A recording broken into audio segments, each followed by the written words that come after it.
Hello, and welcome back to another episode of the White Album 2 mini after story. We are currently reading through Setsuna's ending, and we are on chapter 3. So, where we last left off, it was Christmas Eve. Haruki promised that he would be home by 10 p.m. to spend it with Setsuna.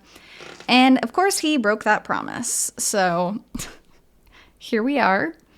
Setsuna luckily had work to do, so she didn't end up minding that much that Haruki broke his promise, and they ended up spending the night in a love hotel together. So, let's continue on. Yes, we get it, stop buzzing. Merry Christmas! Going to meet the enormous racket that suddenly assailed our apartment, I opened the door, only to find an even louder sound awaiting. You're gonna wake up the neighbors, so quiet down, get inside. You're no fun. Come on, it's Christmas, right?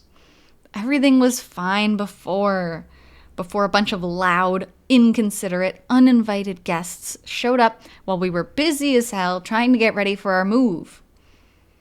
That's not very nice. They could help you out. And also, it's just your friends. Don't be so... Haruki is so serious when he doesn't need to be. And then he's not serious when he needs to be. I was in the middle of piling up packed boxes, right on the cusp of the move, and this apartment was cramped enough with just 2 people. But now there were 5. Well, at least there wouldn't be any problem if our heating got cut off. Come on, what are you talking about? I called you in advance. Yes, you did. Today. An hour beforehand. When I received Takeya's urgent raid alarm, Setsuna and I hadn't even returned home yet, much less made any preparations for receiving visitors. But I guess that even out of this household, I was the only one really speaking my mind on the matter. You see, as for the other resident... Setsuna, how have you been? Yo, it's been so long. Oh, did you cut your hair? It looks just like it used to. There, as expected, she was thrilled. This is how it's supposed to be when your friends come to visit. This is not that weird. And they did not show up unexpectedly. Takeya literally called you. Granted, yeah, you probably should have been like, hey, we're not home. Can we do it later? But he did call ahead of time. Setsuna! Oh, Tomo, you're here too. Ouch. I mean, we've already seen each other once this month. It's different today, though. There's a different kind of excitement when all of your friends are together in one place. I don't like Tomo. I still don't like Tomo. She's just... No. She did too many bad things. Can't forgive. Well, the fact that they could snipe at each other like this, and that they could crash in on us like this with no reserve, was really just a testament to our lasting friendship. I still wasn't good with it, though. Not when we were so damn busy.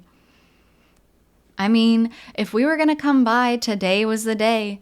Tomorrow's the day before your move, and last night was Christmas Eve. I bet you guys were all over each other last night, too, right? Don't hassle me. Neither of us was able to come home last night. Which is not to say we weren't all over each other. Who says this? Who says this to a married man? That's just a weird thing to say. Wow, mass media work really is tough. Looking at Tomo, you would never get that sense, but... A swan may look graceful, but underwater it's paddling furiously. We don't get New Year's holidays, you know. And that is exactly why I would have preferred that you wait for us to move to the new place and settle down before showing up. And how long will it take for you to settle down? I don't know, 6 months? You hate me, don't you? You really do. We may have been griping at each other as usual, but I'd seen through Takeya's single, clever description trick. Why does Haruki always avoid people so much? He always acts like friendship is such a pain. It's kind of annoying. Hey, let's have a hot pot party. I brought all the ingredients. Weren't you just saying Merry Christmas? We thought something like that might happen, so we went with chicken and vegetables. Merry Christmas! Aww. Hot pot is so good. Hot pot becomes so popular as soon as it gets cold in Japan. We just packed up the pot. It's somewhere in that mountain of moving boxes over there. Takeya, just now, he had said, you guys, too. Ooh, caught him. That's funny. Setsuna, this chicken is done cooking. I'll get you some bok choy and tofu, too. Thank you, Haruki-kun. Oh, maybe these shimeji mushrooms are done cooking, too. Oh, this is making me hungry. I love hot pot. I just put those in a minute ago. Wait 2 minutes. Also, those aren't shimeji. They're oyster mushrooms. Those are 2 very different kinds of mushrooms. They're 2 different colors, too. Well, you're as much of a stick in the mud as ever. Honestly, the dining table is the same every time we come here. The man of the house always has to be in control. And you have to deal with this face-to-face on a daily basis, Setsuna. Doesn't that get pretty annoying? I mean, it's to avoid food poisoning. I can understand usually saying this, but he's just saying that food isn't done cooking. Nah, not really. Having a hot pot at home is a valuable thing, right, Haruki-kun? You can get Takahito to serve everything up.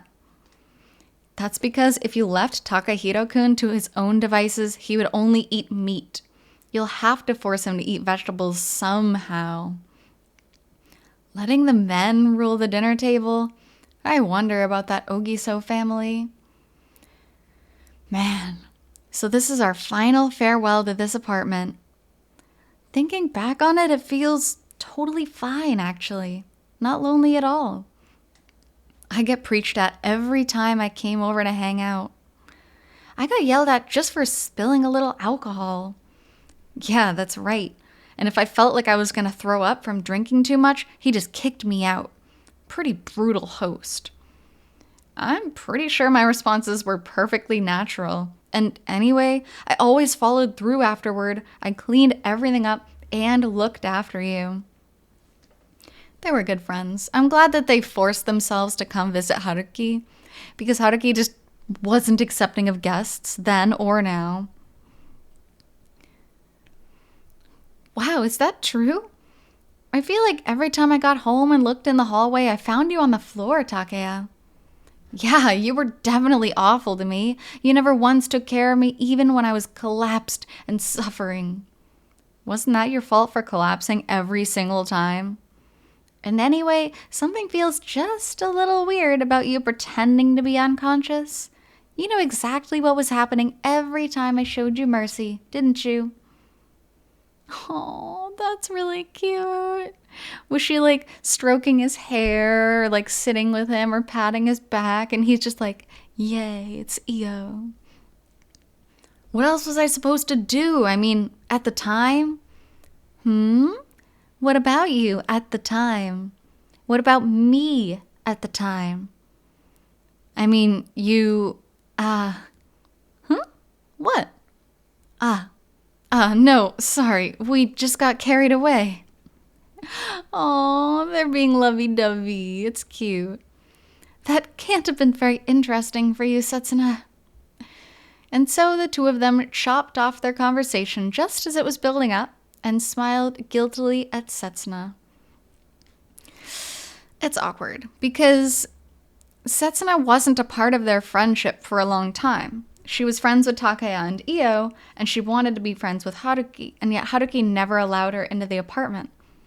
He never allowed him to hang out with them. They couldn't hang out as a group because it was too awkward. So all of these memories are things Setsuna wishes she could have been involved in, but she wasn't. She was left out of the group. I know it's got nothing to do with me, but where's my apology? Well, putting aside Yanagihara, I knew painfully well the reason that these 2 shut their mouths. Because the subject up to this point was a discussion from before this place became Setsuna's residence.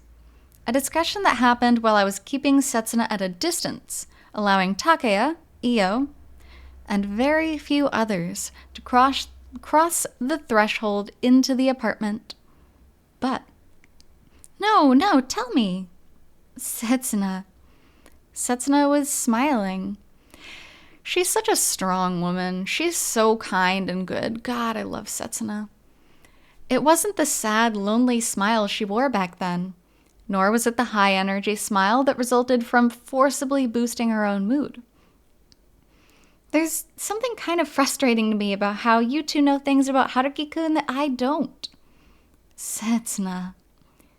Because we had decided that we wouldn't go searching anymore like we did mistakenly back then. Rather than lament past unhappiness, we would concentrate all our efforts on becoming happy in the future. We decided that. The two of us.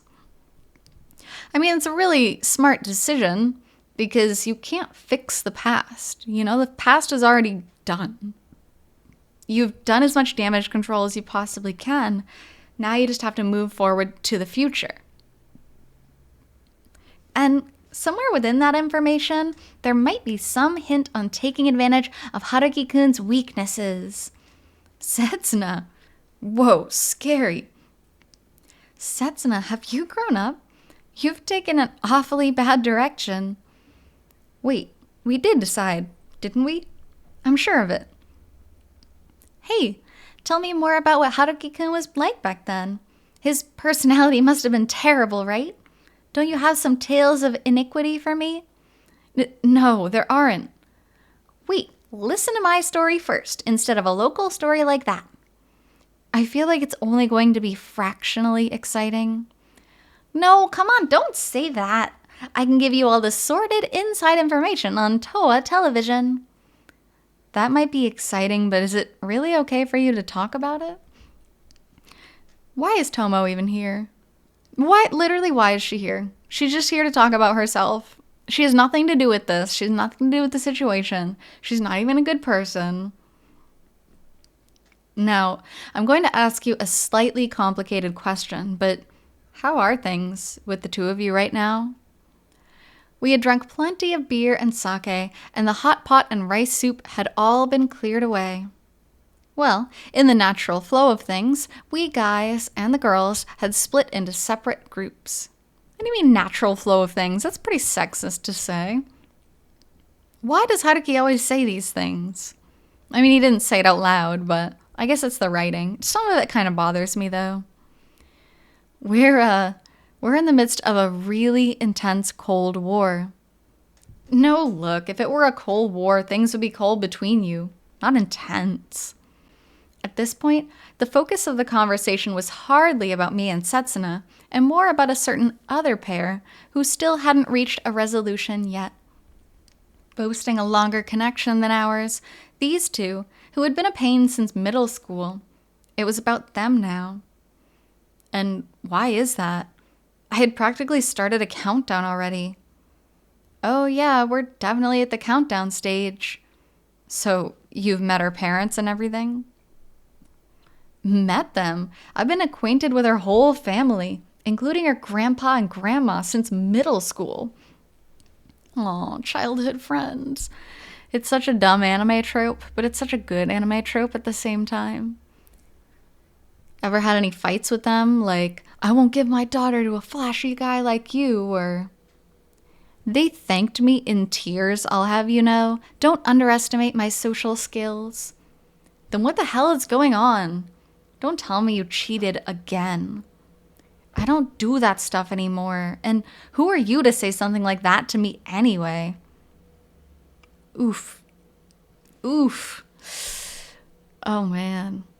To both of them, terrible, stupid, don't do bad things like that. Huh? What? What do you mean? Listen, we're in a fight right now over which one of us will take childcare leave if we have a kid. Regardless, aren't you jumping the gun a little? Yeah, you can worry about that when you're married. No, this is important. Now that I'm into my 3rd year, I'm really starting to find my job interesting. And it's not just because you became a senior employee and now you have some real power. Well, Io does have a strong sense of leadership in some ways. No, I'm not a senior employee. I guess it's less about maternity leave and more that after I've given birth, I'll want to get back to work sooner rather than later. Ah. And this is rare in Japan. It's rare for the woman to go right back to work. It is still such a patriarchal society where the man works and the woman stays home and raises the kid. But in Io's case, she's such a strong woman and she's got that tomboy sense to her. She doesn't want to slide into those gender roles. So I could definitely see this being a pretty big argument. So I was wondering whether Takeya and I might split the childcare leave 50-50. And that's the maximum compromise we've been negotiating. Compromising? Hey, is that really compromising? That's tricky, since it seems like Takeya-kun is working pretty hard too. He is. I hate to admit this, but his earnings and position at work are both higher than mine. Then, maybe you don't need to worry about having a kid for a little while. No, I don't want to wait.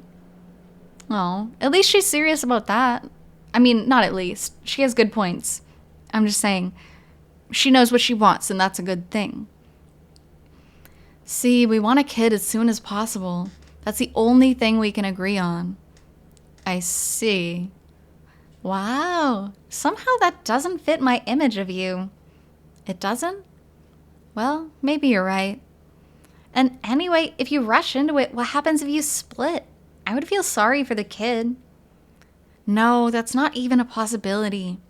If we were in the kind of relationship that was likely to end up splitting, we wouldn't have put 10 years in to reach this point. Io.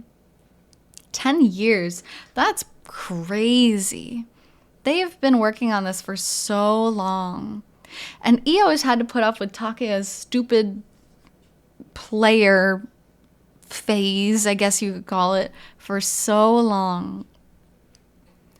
If you can declare it that confidently, you could have stuck to it from the start. You sure you won't regret it? What are you talking about? Of course we won't regret it. No, I mean that you just told me about all your youthful indiscretions. If I were in your position, I would be freaking out over it tomorrow. Of course I'm going to do that. You'll be getting a message from me that says, "Forget everything I said yesterday." The feelings of people are all very similar. But from person to person, there are subtle differences, and they are all valuable, whatever they are, whosever they are. Our own circumstances, and the circumstances arising near us, would converge with time. Before we knew it, for better or worse, it would all be sublimated into memory. And, for better or worse, it would all connect to the road to the future. Don't say better or worse. That's not good. Just look forward to the future. All right, let's have another toast. Sounds good. To the both of you. To the both of you. Oh, shoot. What about Yanagihara? She's fine. Even without us blessing her, she'll be able to find fortune on her own, no problem. You might be right. Yeah, cheers. And so, for the purpose of blessing our yet unknown future, we cracked open new cans of beer and drank. It's kind of funny that Tomo's left out. I'm not trying to be too mean to her, but she just feels like the odd one out. It just feels awkward including her at this point. But I'm glad they're kind of getting to talk about their situations, and I'm glad that Takeya and Io are slowly working things out between them. Slowly. Because, as they said, it's literally been 10 years to this point. So, that wraps up Chapter 3. Thank you so much for being here with me on White Album 2's mini after story, Setsuna's Route, and we will be back with more content for it shortly. So until then, I hope you take care. See you!